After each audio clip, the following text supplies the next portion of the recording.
Hello friends. इस video में मैं थेल्स थ्योरम और उस पे बेस्ड क्वेश्चन जो चैप्टर 6 में एक्सरसाइज 6.2 को डिस्कस करूंगा। इसके पीछे वाले वीडियो में, कल का जो वीडियो मैंने अपलोड किया था, उसमें मैंने सिमिलर फिगर को डिस्कस किया था कि सिमिलर फिगर क्या होते हैं। बताया था कि उनके टू फिगर के अगर शेप्स सेम है और साइज़ इक्वल हो भी सकता है, नहीं भी हो सकता है, तो ऐसे फिगर क्या होते हैं, सिमिलर होते हैं। और पॉलीगन को सिमिलर होने का जो कंडीशन था वो भी मैंने बताया था कि क्या होता है कि उसके करस्पॉन्डिंग एंगल्स, अगर टू पॉलीगन के करस्पॉन्डिंग एंगल इक्वल हैं और करस्पॉन्डिंग साइड सेम रेशियो में है, तो वो दो पॉलीगन क्या होते हैं, सिमिलर। और हमने ट्रायंगल को लेके डिस्कस किया था कि triangle is a smallest polygon. Okay, तो आज मैं इस वीडियो में थेल्स थ्योरम, जो कि बहुत इंपॉर्टेंट थ्योरम होता है, इसका प्रूव हर साल पूछा जाता है। ये मोस्ट इंपॉर्टेंट है, MIP में लिख रहा हूँ इसको, हर साल ये पूछा जाता है, या तो ये थ्योरम पूछा ही जाता है प्रूव करने के लिए। तो आपको इसका नाम पता होना चाहिए कि थेल्स थ्योरम भी इसको बोलते हैं और इसको बोलते हैं बेसिक प्रोपोर्शनैलिटी थ्योरम।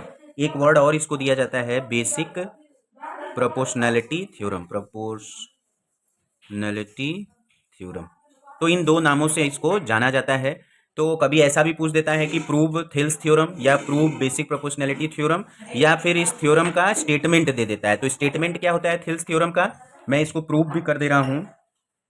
हमको प्रूव क्या करना है, इसका स्टेटमेंट है कि if a line is drawn parallel to one side, जैसे कोई ट्रायंगल है ए बी सी, थोड़ा सा, ठीक है। अब मैं ABC में एक लाइन ड्रॉ कर रहा हूँ पैरेलल टू थर्ड साइड। तो मैं एक लाइन जो है ये ड्रॉ कर रहा हूँ DE, ये हमारी लाइन है। और ये पैरेलल किसके है, ये जो DE लाइन है ये पैरेलल किसके है, BC के। और ये जो लाइन है, जो टू साइड हैं, इनको किस पॉइंट पे कट कर रहा है, पॉइंट D और E क्या है, डिस्टिंक्ट पॉइंट हैं, इस पे कट कर रहा है। तो हमको प्रूव करना है कि ये जो लाइन थर्ड साइड के पैरेलल ड्रॉ किया गया है, वो इन टू साइड्स AB और AC को क्या करे, सेम रेशियो में डिवाइड करे। क्या करे, सेम रेशियो में डिवाइड करे। तो हमको प्रूव करना है, प्रूफ क्या करना है, ये कौन सा थ्योरम है, थेल्स थ्योरम का प्रूफ दे रहा हूं। प्रूफ करना है कि AD अपॉन DB इक्वल क्या हो, AE अपॉन EC। ये हमको प्रूव करना है। देखिए, हम ये भी प्रूव कर सकते हैं, इसमें एक पॉइंट और दे देता है कभी कभी कि इसी को दे देगा कि AD upon DB equal AC upon EC। ये भी थेल्स थ्योरम का ही एक पार्ट है। कैसे होगा ये मैं बताऊंगा। या दे देगा आपको कि डी, इसी को दे देगा कि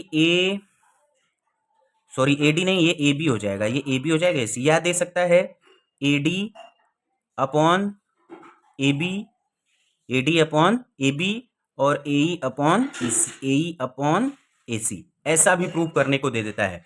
तो ये भी थेल्स थ्योरम का ही रिजल्ट है, ये भी थेल्स थ्योरम का रिजल्ट है, ये भी रिजल्ट है। तो ये कैसे आता है, इसको मैं बहुत आसानी से आपको बताऊंगा। मैं पूरे ज्योमेट्री को ऐसा बता दूंगा कि अगर आप ध्यान से इस वीडियो को देखोगे और मैं जो बता रहा हूँ इसको सीखोगे, तो आपको पूरा ये ट्रायंगल इतना आसान लगेगा। अभी मुझे पता है कि ज़्यादातर लोग इन चीज़ों से भागते हैं, इसलिए कि कंसेप्ट क्लियर नहीं होता है, लेकिन मैं पूरा पूरा जो है एफर्ट लगा दूंगा कि आपको बहुत अच्छे से समझ में आ जाए। तो प्रूव हमको ये करना है। और गिवन हमको क्या है, गिवन है कि लाइन, देखो हमें स्टेटमेंट याद होना चाहिए।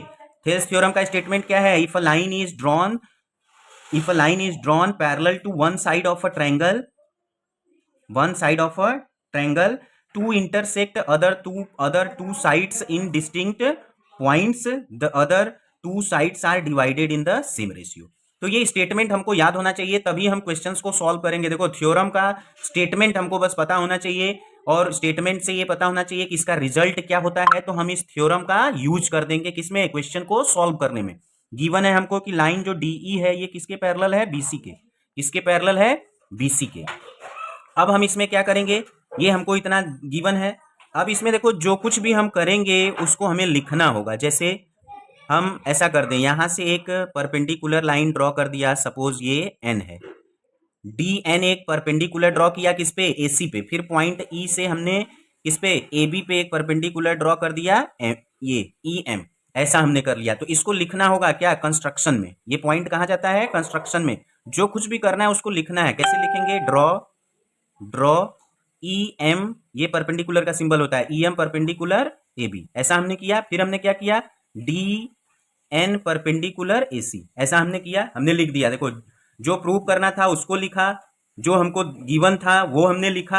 हमने क्या अपने से इसमें किया, इस फिगर में अपने से क्या बनाया, तो हमने E M perpendicular A B draw किया और D N perpendicular A C draw किया। ऐसा हमने कर लिया। अब हमारा काम हो गया है। अब हम इसका क्या करेंगे, आंसर देंगे। तो आंसर हमको कैसे देना है, देखो हमने कर लिया। तो अब हम ट्रायंगल किसकी बात करें, ए डी ई की। Triangle, area of triangle A D E. अब area of triangle A D E क्या होगा, एरिया को हम डायरेक्ट इससे लिखेंगे A R, area of triangle A D E. A D E area ये किसके इक्वल, ए डी ई का जो एरिया होगा वो किसके इक्वल होगा, बेस अपॉन परपेंडिकुलर। किसी भी ट्रायंगल का एरिया क्या होता है, 1/2 बेस इंटू परपेंडिकुलर, परपेंडिकुलर। ऐसा हो गया। तो अब इसका एरिया 1/2, इस ए डी ई के लिए एक बार हम बेस ए डी को, जब हम बेस ए डी को लेंगे तो इसके लिए परपेंडिकुलर क्या होगा, ई एम। क्या होगा, ई एम। तो हो जाएगा हमारा 1/2 A D into E M. ये हो गया इक्वेशन फर्स्ट। एक बार हम एरिया निकालेंगे, इसको स्मॉल से ही लिख दें, A R triangle A D ई। हम इसी ट्रायंगल का फिर से एरिया ले रहे हैं। तो इस बार हम बेस किसको ले रहे हैं, ए ई को। किसको ले रहे हैं, ए ई को। तो जब हम बेस ए ई को लेंगे तो ए ई के लिए परपेंडिकुलर क्या हो जाएगा, डी एन। तो इंटू डी एन। ये हो गया हमारा इक्वेशन 2। क्या हो गया, इक्वेशन 2। अब देखो हमको क्या करना है, हमको एरिया निकालना है किसका। एक बार हम एरिया निकालेंगे बी डी ई का। इन दोनों को ऐसे मिला लेते हैं, ऐसे ज्वाइन कर देंगे ये, ठीक है। अब हम एक बार एरिया निकालें ट्रायंगल बी डी ई का। तो area of triangle B D E. तो बी डी ई में बेस हम किसको लेंगे, बी डी को। किसको लेंगे, बी डी को। तो 1/2 एरिया ऑफ ट्रायंगल क्या होता है, 1/2 बेस इंटू परपेंडिकुलर। तो बेस हमारा बी डी हो जाएगा, ठीक है। अब देखो ये जो ई एन है ये ए बी पे परपेंडिकुलर है, तो ये ए डी पे भी परपेंडिकुलर होगा और ये बी डी पे भी परपेंडिकुलर होगा, क्योंकि इसी बी डी लाइन सेगमेंट को हम आगे बढ़ा दे रहे हैं। तो हमको यहां तक ये लाइन सेगमेंट मिल रहा है। तो ये जो ई एम है वो किसी भी इस ए बी में किसी भी लाइन सेगमेंट पे परपेंडिकुलर होगा। एडी पे भी होगा, बीडी पे भी होगा और एबी पे भी होगा। तो अब यहाँ पे परपेंडिकुलर किसको लिया जाएगा, ई एम को। ये हो गया हमारा इक्वेशन थर्ड। फिर हम एरिया किसका निकाल लें, area of triangle D E C का। ये सब क्यों किया जा रहा है ये आपको अभी समझ में आ जाएगा। डी ई सी तो क्या हो जाएगा, 1/2 बेस हमारा क्या होगा, इसके लिए बेस हमको लेना होगा ईसी को। डी ई सी, ये जो ट्रायंगल डी ई सी है इसमें बेस किसको लेंगे, ईसी को। किसको लेंगे, ईसी को। तो बेस हमारा हो गया ईसी और इस ईसी पे परपेंडिकुलर कौन होगा, डीएन। कौन होगा, डी एन। तो ईसी इंटू डी एन। ये हो गया हमारा इक्वेशन 4। अब हमें क्या करना है कि दो दो इक्वेशन को एक साथ डिवाइड करेंगे। तो किसको किसके साथ लेना है ये हमको ज्यादा इंपॉर्टेंट है। देखो तो हमको प्रूव क्या करना है, एडी अपॉन डीबी। तो एडी हमें इक्वेशन फर्स्ट में मिल रहा है और डीबी हमको किस में मिलेगा, यहाँ पे बीडी हो या डीबी दोनों को हम लिख सकते हैं। तो हम क्या करेंगे, डिवाइड इक्वेशन, ये ध्यान रखना है इक्वेशन 1 बाई किससे, किसको किससे डिवाइड करेंगे, इक्वेशन 2, इक्वेशन थर्ड। इक्वेशन 1 को थर्ड से डिवाइड करेंगे तो क्या हो जाएगा, area of triangle A D E division में, ये इक्वेशन 1 है, डिवीजन में area of triangle B D E. ये हो गया, डिवाइड किया है। तो राइट को राइट से डिवाइड करेंगे और लेफ्ट को लेफ्ट से। तो लेफ्ट में क्या है, A D into E M और थर्ड में लेफ्ट में क्या है, 1/2 B D into E M. ये हो गया, 1/2 से 1/2 कैंसिल हो गया और ये ई एम और ई एम कैंसिल हो गया। तो हमको बचा क्या है, area of triangle A D E upon area of triangle B D E. ये हो गया इक्वल, क्या बचा है, ए डी अपॉन इस बी डी को हम क्या लिख सकते हैं, डीबी भी लिख सकते हैं। बी डी को क्या लिख सकते हैं, डीबी। तो हम यहाँ ब्रैकेट में लिख देंगे कि डीबी इक्वल बी डी। जो कुछ भी हम करेंगे ये डीबी को हम बी डी भी लिख सकते हैं। ऐसा हो गया। अब ये हमारा हो गया इक्वेशन 5। क्या हो गया, इक्वेशन 5। अब हमें देखो एडी और डीबी इधर मिल गया, एडी और डीबी। अब हमको क्या चाहिए, एई और ईसी। तो एई और ईसी कहाँ से मिलेगा, देखिए एई हमको इक्वेशन 2 से मिल रहा है और ईसी हमको कहाँ से मिल रहा है, इक्वेशन 4 से। तो और हम क्या करेंगे, डिवाइड इक्वेशन 2/4 बाई इक्वेशन 4। 2 को इक्वेशन 4 से डिवाइड करो तो 2 में एरिया ऑफ ट्रायंगल एडीई है, एडीई और राइट साइड इसका, और 4 का राइट साइड क्या है, एरिया ऑफ ट्रायंगल डीई सी। ये हो गया। अब सेकेंड का राइट साइड है 1/2 इंटू ए इंटू डी एन हो गया, और 4 का लेफ्ट साइड क्या है 1/2 into E C into D N. D N से डी एन कैंसिल हो गया, आप क्या बचा, area of triangle A D E upon area of triangle D E C, ऐसा हो गया, और ये इक्वल हो गया ए ई अपॉन ई सी के। ये हो गया हमारा इक्वेशन 6। अब देखो जो रिजल्ट हमको प्रूव करना था, इक्वेशन 5 में A D upon D B मिल गया, इक्वेशन 6 में ए ई अपॉन ई सी मिल गया। अगर ये इक्वेशन इक्वेशन 5th और 6 में ये वाला पोर्शन राइट हैंड साइड अगर इन दोनों का इक्वल हो जाए तो हमारा काम हो जाएगा। तो हम इसी में क्या करेंगे, देखो ध्यान से, ये जो दो ट्रायंगल हैं बी डी ई और डी ई सी, ये किसमें हैं, सेम पैरेलल, डी ई और बी सी पैरेलल हैं। तो ये दोनों ट्रायंगल 9th में आपको बताया है कि अगर सेम पैरेलल और बेस पे दो ट्रायंगल हैं तो उनके एरिया आपस में क्या होते हैं, इक्वल होते हैं। तो इन बी डी ई और डी ई सी दोनों का बेस सेम है। किस बेस पे ये बने हैं, डी ई पे, ठीक है, और दोनों सेम पैरेलल में हैं। तो बी डी ई और डी ई सी का एरिया क्या होगा, इक्वल होगा। तो हम यहाँ लिखेंगे area of triangle B D E equal area of triangle D E C. क्यों इक्वल है, तो क्योंकि ये lie between same base and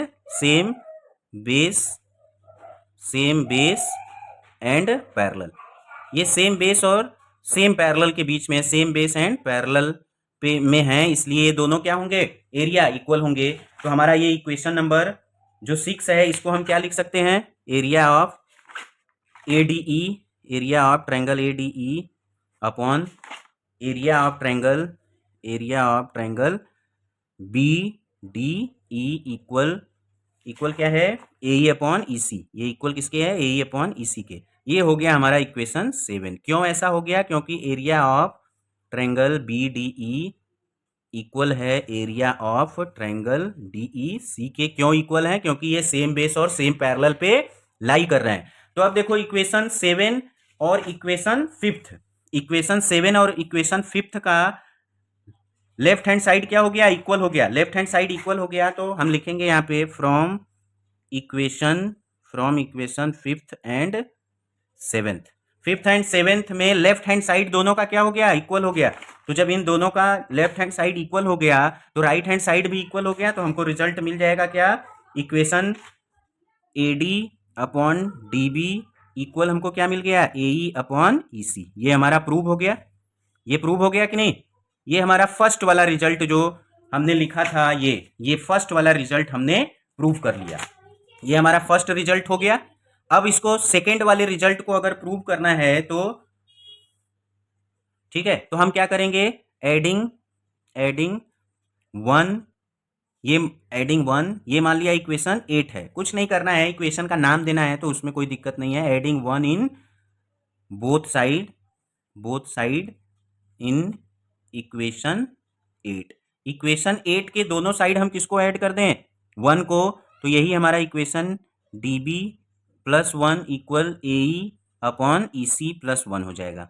ये जाके इसमें मल्टीप्लाई होगा, सिंप्लीफाई करेंगे तो डी बी अपॉन में D B equal A E plus E C upon में क्या होगा, ई सी।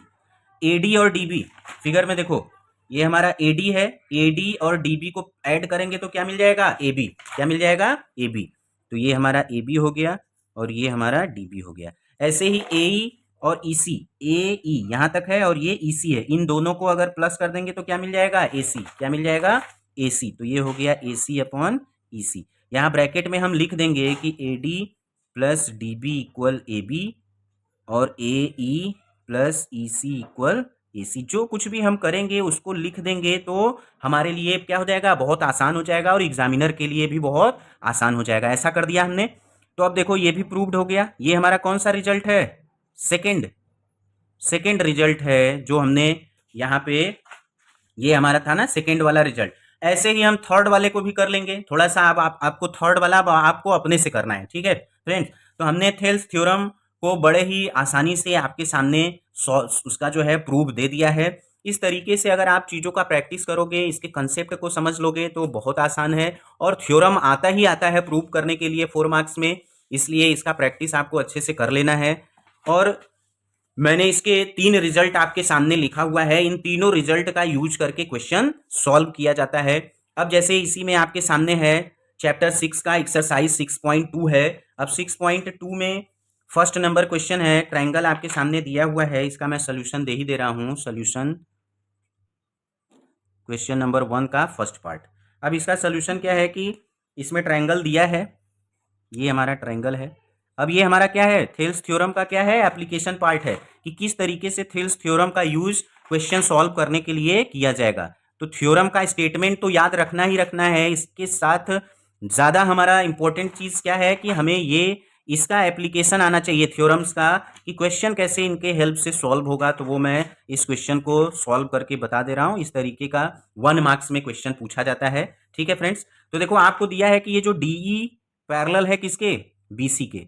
तो अब देखो थेल्स थ्योरम यही बोलता है कि अगर कोई लाइन ट्रायंगल के किसी साइड के पैरेलल ड्रॉ करें तो ये रिमेनिंग 2 साइड्स को क्या करता है, सेम रेशियो में डिवाइड करता है। तो जब यहां दे रखा है कि ये लाइन इसके पैरेलल है, तो हम अब यहां पे थेल्स थ्योरम का यूज करेंगे। क्यों करेंगे कि देखो हमें इस ईसी का वैल्यू फाइंड करना है, एडी डीबी और एई का वैल्यू दिया है। तो ये ईसी कैसे फाइंड हो सकता है, जब हम थेल्स थ्योरम का यूज करेंगे।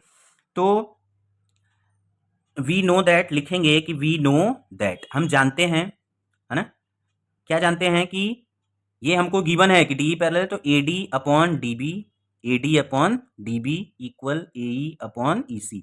क्यों ऐसा हुआ, तो यहां लिख देंगे ब्रैकेट में बाई थेल्स थ्योरम। ये लिख देने से क्या होता है कि एग्जामिनर ये जान जाएगा कि बच्चे को आ रहा है।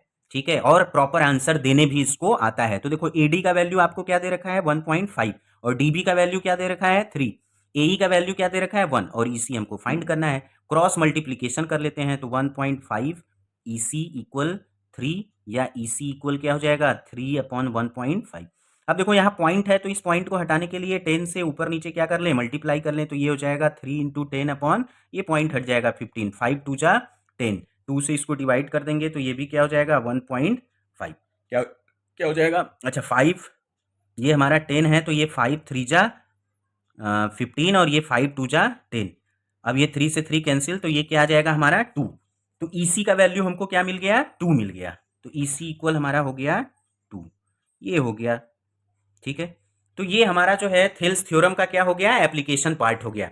इसी तरीके से अब जैसे ये वाला क्वेश्चन है, सेकेंड पार्ट इसमें है, देखो इसमें भी ये डीई जो है बीसी के पैरेलल है।